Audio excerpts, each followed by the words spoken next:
Ina Masanda Marok hadirin. Miska Farel, Miska Farel Anggudendok, sama Ignatius Jusel Arisputra. Ya, satu orang yang hadir ya. Tujuan pelajaran kita hari ini mengidentifikasi untuk membangun karya sastra dalam teks cerita pendek yang dibaca atau didengar. Ada yang sudah pernah baca atau dengar cerpen atau cerita pendek? Sudah. Sudah. Kalau sudah pernah baca, sudah pernah nonton mungkin, ibu mau tanya dulu.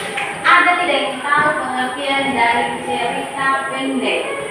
Cerpen atau cerita pendek ada jenis karya sastra berbentuk prosa yang fiktif yang menceritakan atau menggambarkan suatu kisah yang dialami oleh suatu tokoh secara ringkas, disertai dengan berbagai konflik dan terdapat penyelesaian atau solusi dari masalah yang dihadapi. Bisa dengar? Bisa.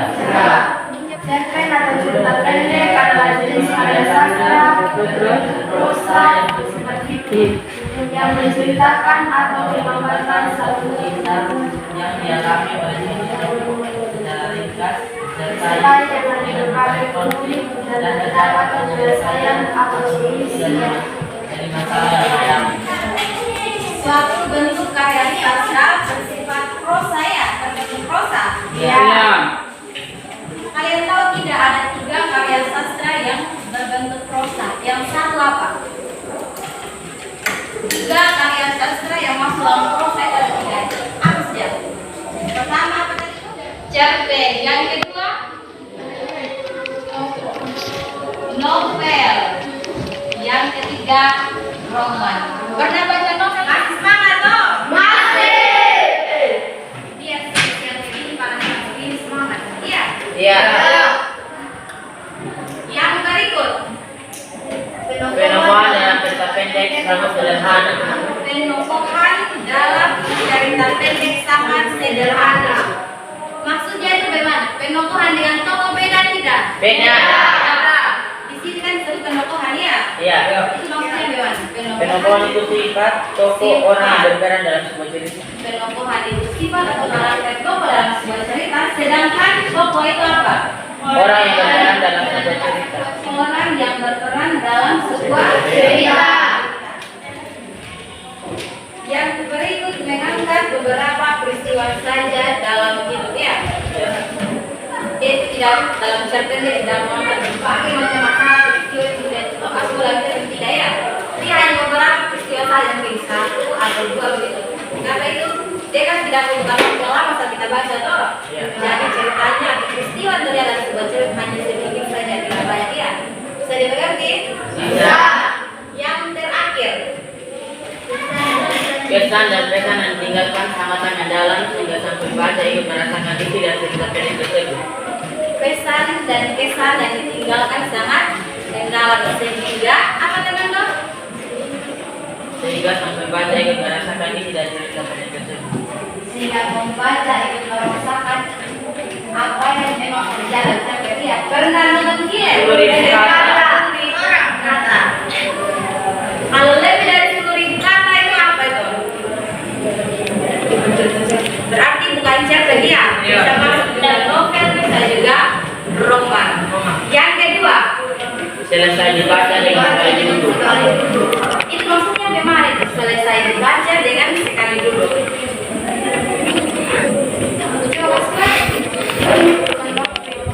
Tidak membutuhkan waktu yang lama ya.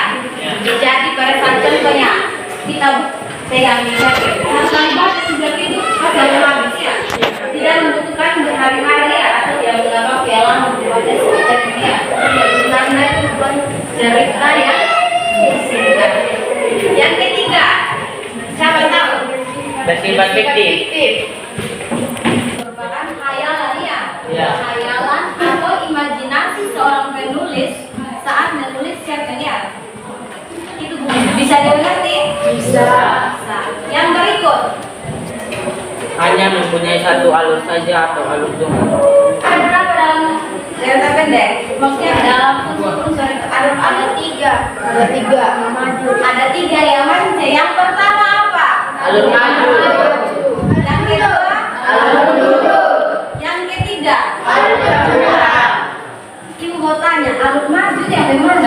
Dia menceritakan dari awal kejadian sampai akhir kejadian. Alur mundur. Menceritakan dari kejadian sampai awal kejadian. Dari akhir ke awal. Kalau alur gabungan campuran dia ada mana nih? Ini saja mulai dari Awal atau akhir.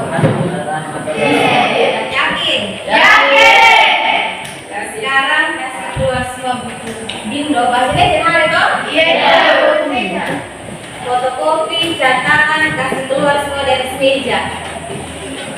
Pena yang tidak berkaitan dengan bahasa Indonesia disisipkan dari meja. Ibu mau lihat? Sudah. Cepat sudah. Pena dengan alat tulis dengan buku yang berkaitan dengan bahasa Indonesia.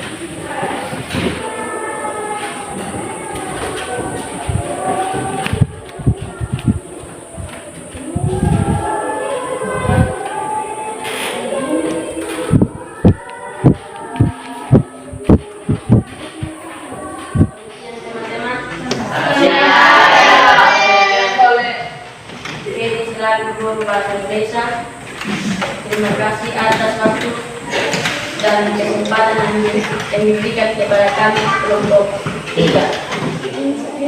Yang terdapat dalam cerita pendek yang satu tema cerita cerdas dan kedua dan sahabatan.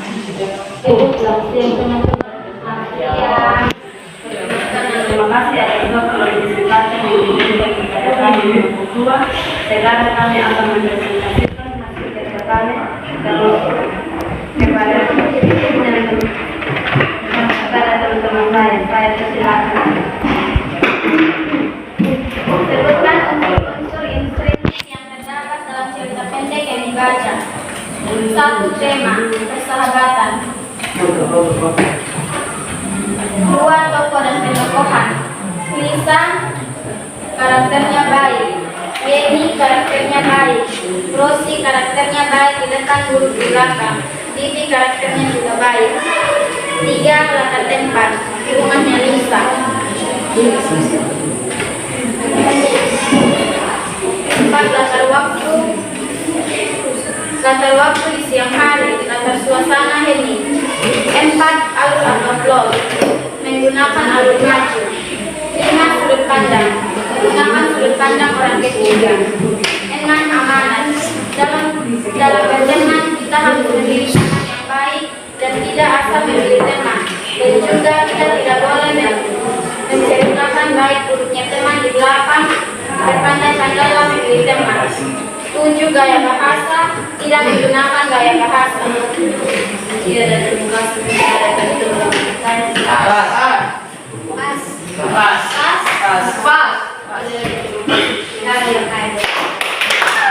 Ingin presentasikan hasil kerja kami. Saya persilakan Anda untuk membaca hasil kerja. Sebutkan unsur-unsur intrinsik yang terdapat dari cerita pendek yang dibaca. Yang pertama tema. Temanya tentang persahabatan. Yang kedua tokoh dan penokohan. Tokoh Lisa dalam cerpen bersifat baik. Tokoh Yeni dalam cerpen bersifat baik dan tulus hati. Tokoh Bibi dalam cerpen bersifat baik. Tokoh Rosi dalam cerpen bersifat yang kami hormati ibunya selaku guru pembimbing, yang kami hormati ibu Devi selaku guru bahasa Indonesia, dan yang saya cintai teman-teman semua. Terima kasih atas waktu dan kesempatan diberikan kepada kami kelompok. Sekarang kami ingin mempresentasikan hasil kerja kami. Saya silakan Hussein untuk memulai diskusi kami. Soal 1, sebutkan unsur-unsur intrinsik yang terdapat dalam cerita pendek yang dibaca. Tema persahabatan. 2, tokoh dan penokohan. Tokoh Lisa memiliki sifat yang baik. Tokoh Yeni memiliki sifat baik dan hati yang tulus. Tokoh Rosi memiliki sifat baik di luar, sedangkan di dalam Tokoh Bibi sifat baik. 3, latar waktu. Siang hari, latar tempat di rumah Lisa, latar suasana hening. 4, Alur dan cerpen yang kami baca adalah alur maju. 5. Sudut pandang dalam cerpen yang kami baca adalah sudut pandang orang bertiga. 6. Memilih teman harus memilih yang benar tulus dan tidak membicarakan kehidupan kita di belakang teman yang menerima kita apa adanya. 7. Tidak terdapat gaya bahasa. Ada yang bertanya? Tas. Sejenak pas.